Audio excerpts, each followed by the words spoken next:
Here is the space station. I think the main gist of what we were trying to achieve with this at the very, very beginning was the idea of this giant perimeter gun that orbits the Earth and is used for satellite defense. One thing I really liked about the space station was how you could actually really have a sense of where you were in the station with all the windows looking out onto the gun, like all these atrium spaces where you've got a lot of sight lines to other parts of the station that you later get to. Unlike the Pillar of Autumn, you really didn't have a sense of how big the structure was.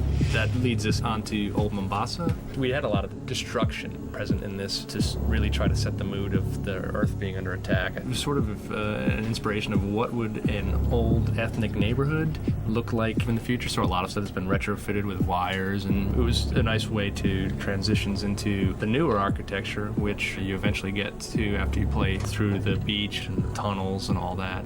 And you eventually end up over what we call New Mombasa. A lot of the look and feel of the city was based on either concepts that were painted or from actual photographs of the current city of Mombasa that exists in Kenya.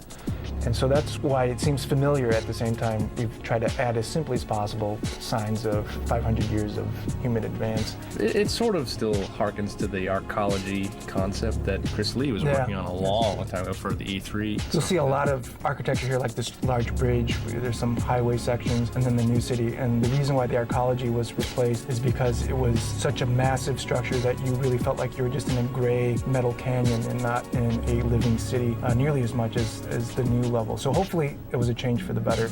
Gas giant. Dave's baby. His big, worked on this big for baby. Too long, too many years. It was satisfying to play through it. I played through it today, and I think successfully. The production half of it feels like, okay, this is where they're moving these odd canisters full of gas that they're farming. I think there's a good transition from that to the research area where this predates the Halos. The idea for this is where they first sort of came into contact with the flood and had this horrible potential war in front of them or infestation.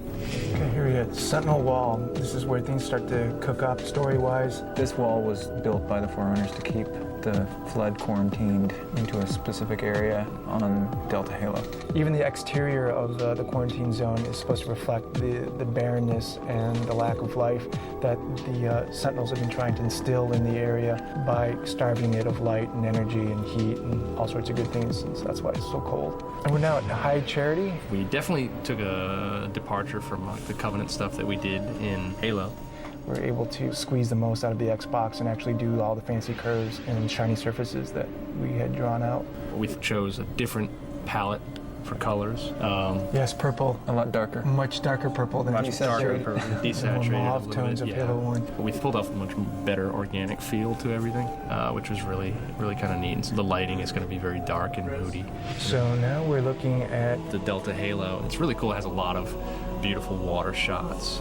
I think some of the really good overgrowth throughout all of it. Yeah, we definitely put a lot more attention onto making Forerunner structures look like they've actually aged. First game, they were pretty spick and span. It's somewhat reminiscent of the first control room in terms of its sort of the ziggurat structure that Chris Barrett did in Halo 1. Wanted to relate to that in the spherical room shape, or the control room shape, but unearthed it a lot more. I think this is really where we hit our stride because the sheer scope and scale of all these levels. Yeah, they're huge. They're huge.